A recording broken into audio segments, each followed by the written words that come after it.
What's up guys, this is a quick tutorial on how to make the HUD smaller so that it fits on the tables. There are three different ways we could go about doing this.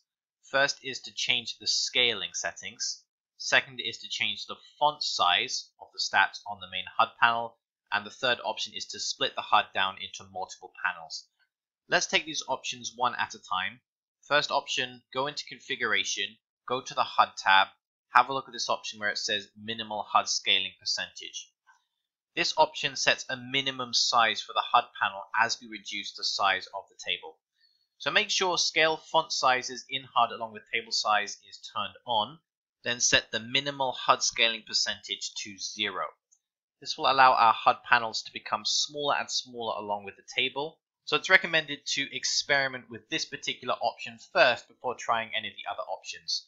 So make sure these settings are saved. Click this save button in the top right.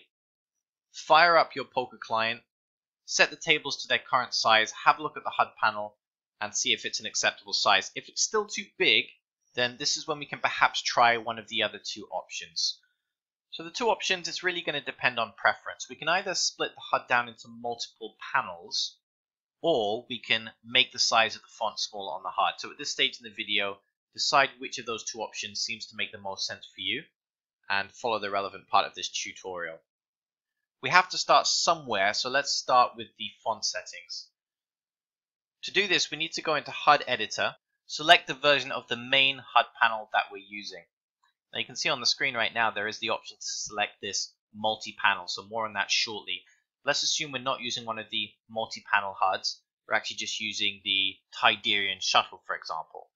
So whichever HUD panel we use, we want to make sure we edit the correct panel. So if we are using the Tidarian shuttle and we edit the Death Star panel, then we're not going to see the change reflected on our tables. So let's imagine we're using the Tidarian shuttle. We select that from the drop-down box. Next step is to change the size of the font on these HUD stats. Now, unfortunately, while this sounds easy, it's not quite that straightforward. Ideally, we just select all of the stats at once and change the font size. Unfortunately, the functionality for that doesn't exist in Hand to Note. What we have to do is change each color grouping individually. So unfortunately, changing the font size is probably going to take about 10 minutes or so realistically.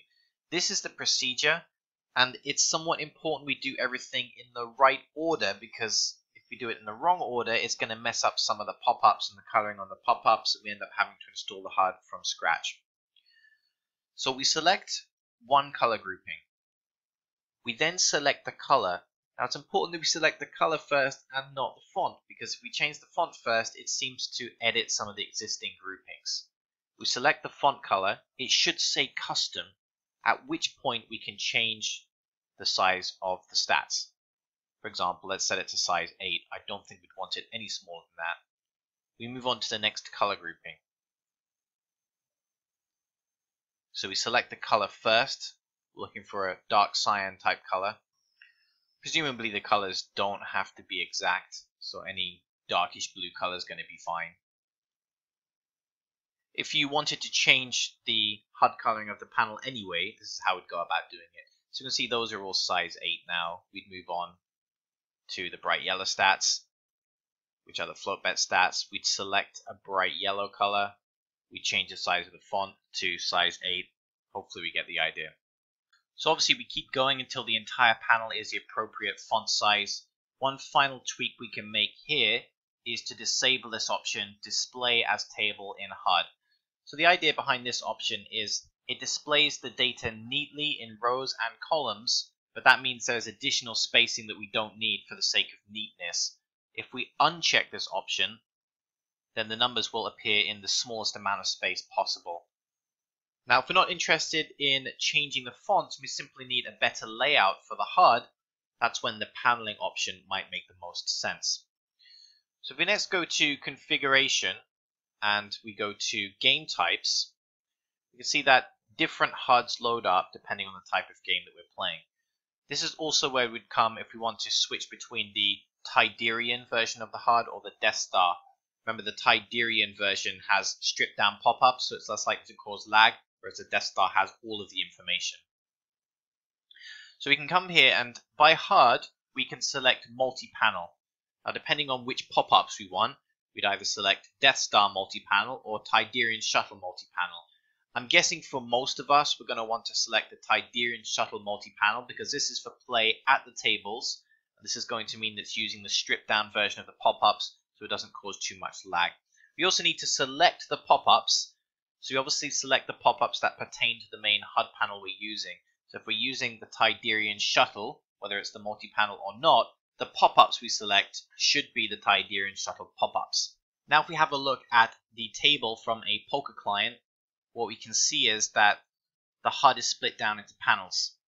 So we now have a lot more flexibility regarding how we lay the HUD on the table. And what we have the option of doing is obviously putting one part of the panel above each of our opponent's avatars and then other parts of the panel below our opponent's avatars, i.e. the HUD doesn't just have to be in one block panel.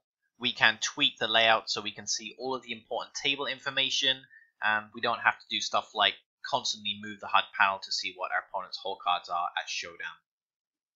The first time we load this multi-panel version of the HUD, it's possible the panels might be in a state of disarray, and we could lose track of which parts of the panel belong to the main part of the panel. For example, does this part of the panel belong to this player, or does it actually belong over here? And we've simply got it mixed up.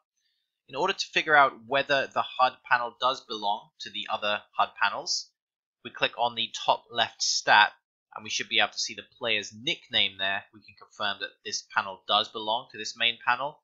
Same for this particular panel. You can see the nickname of the player there. By clicking on the top left stat, we know that these three HUD panels belong together as part of one main HUD. Okay, so that's pretty much it. Using one or a combination of these three techniques, we should be able to get the layout to our liking. So just as a recap, number one, play around with the scaling options. Number two, edit the size of the fonts and also the colors if so inclined. And step number three, consider using a multi-panel layout. Alright, thanks very much for watching. Enjoy the Death Star HUD.